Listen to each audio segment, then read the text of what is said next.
Hey man, we're at Record Archive in Rochester, New York. We're just in there picking up some stuff, so let's see what I got.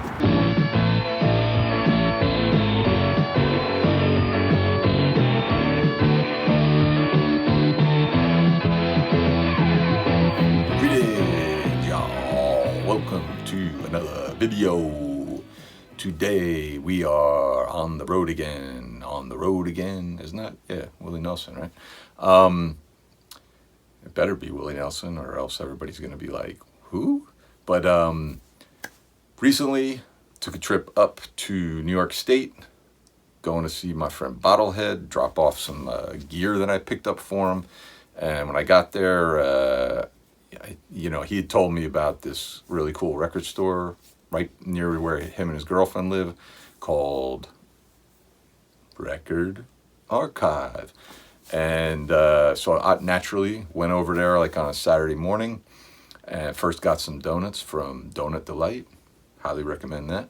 And man, this is this Record Archive in Rochester, New York. This is like a top 10 store of all time for sure. You know, I mean, no question. This place just awesome, huge, massive selection. Just just stuff everywhere. You know, they've got like a lot of weird little knickknacks and stuff like that, but you know, they've got used CDs, new CDs, records, just tons of them. Like, you've got all the bins and everything in the middle. Then you sort of look at the walls surrounding the place, and the walls are just like lined like a library with more and more vinyl. You're gonna need a couple hours to be in there. I don't know, we were in there for a while. And really good prices, you know. Then they also had this whole other sort of like section that looked like a full bar, you know, with another stage and a bar and tables and everything. So yeah, just an amazing shop, you know. Just really, like, can't recommend. You need to go to this place if you ever get the opportunity. It's just spectacular. So without further ado, I guess I've talked them up enough. Let's dig into the bag and see what I got. 2003, we get Elephant, or Elephant perhaps, with the album Sunlight Makes Me Paranoid. Kind of like a alternative electronic band. I think they were kind of part of that whole New York indie scene happening in like the early 2000s, like that the Strokes and the Yeah Yeahs came out of, and LCD Sound System and stuff. I think they were kind of in those circles. I have their record, I think it's called the Black Magic Show.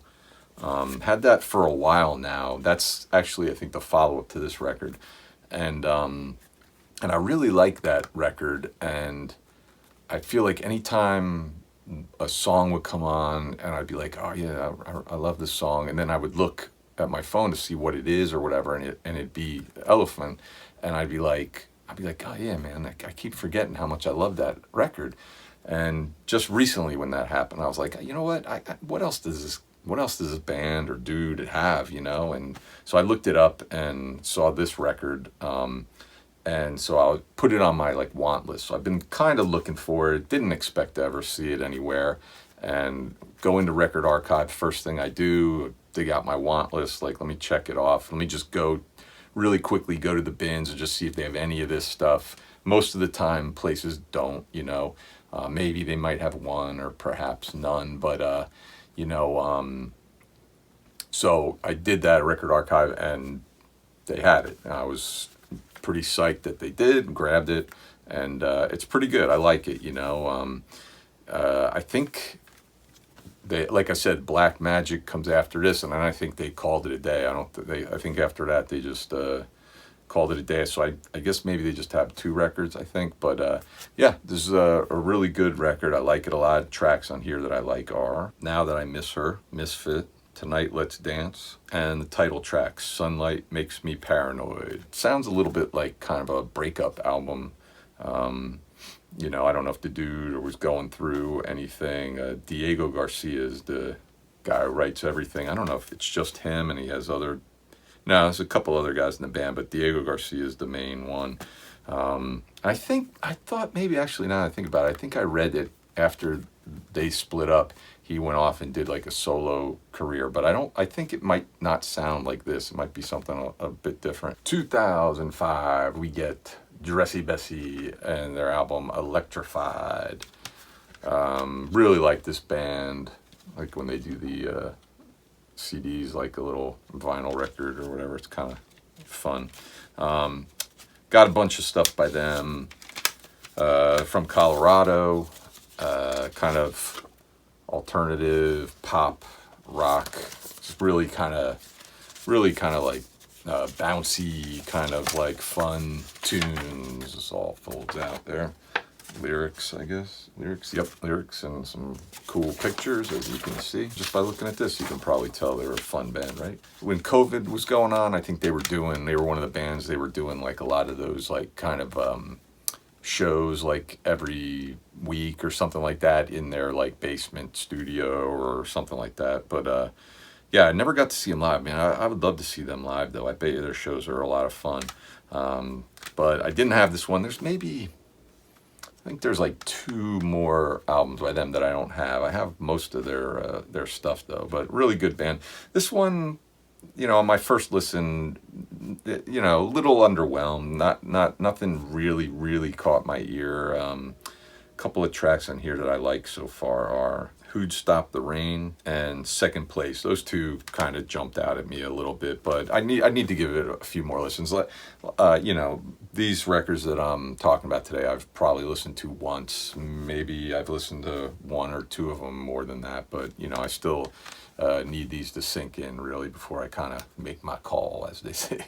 2011, we get Wussy and their album Strawberry. Another band I really like. And not unlike Dressy Bessy, they were doing a lot of like live shows, like every Friday when COVID was going on, they would do like a little live stream, a little concert for their fans and everything, which was really cool.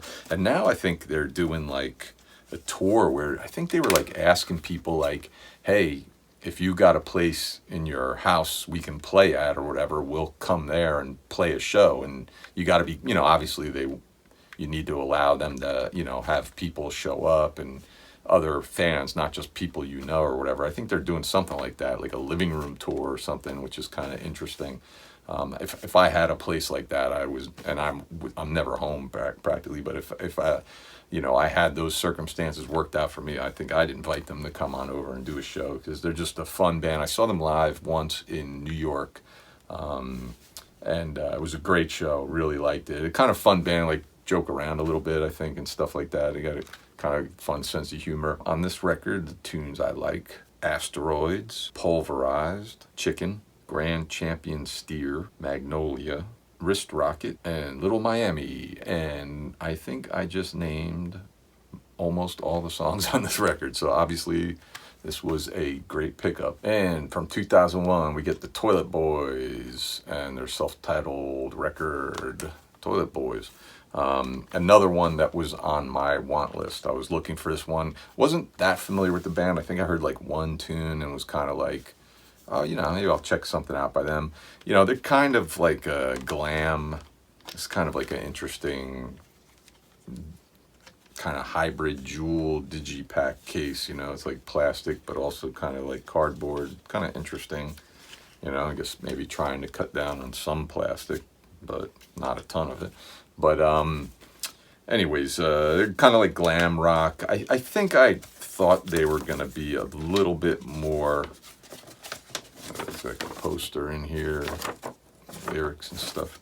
I thought maybe they were going to be like a little bit more raw, a little bit more punk sounding, but this is a little bit more in line with your glam. I mean, it's okay. I'm kind of like, I'm not too crazy about this record. I think it's okay, but, I don't know that I'd dive into listening to this all that much, Some of the tunes on here that I liked were Party Starts Now, Can't Wait, Future Is Now, and Hollywood. Future Is Now, I think, was my favorite tune on here. That one I liked quite a bit. But, it's kind of got like this sort of like Poison kind of Motley Crue-ish kind of sound, but yeah, I don't know. I don't know what I expected. I think, like I said, I think I expected something a little more like a punk, raw punk kind of sounding band, as opposed to like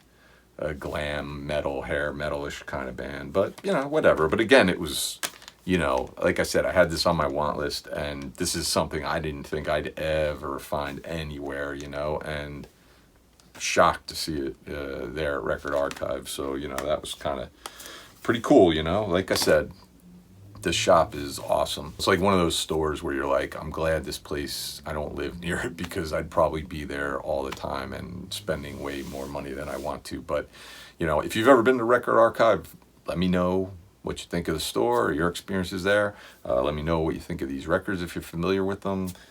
Toilet Boys, any of their other stuff worth checking out. I don't know. Let me know.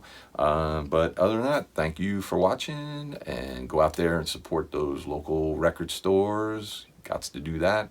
And yeah, thanks for watching. We'll see you another time later on, y'all.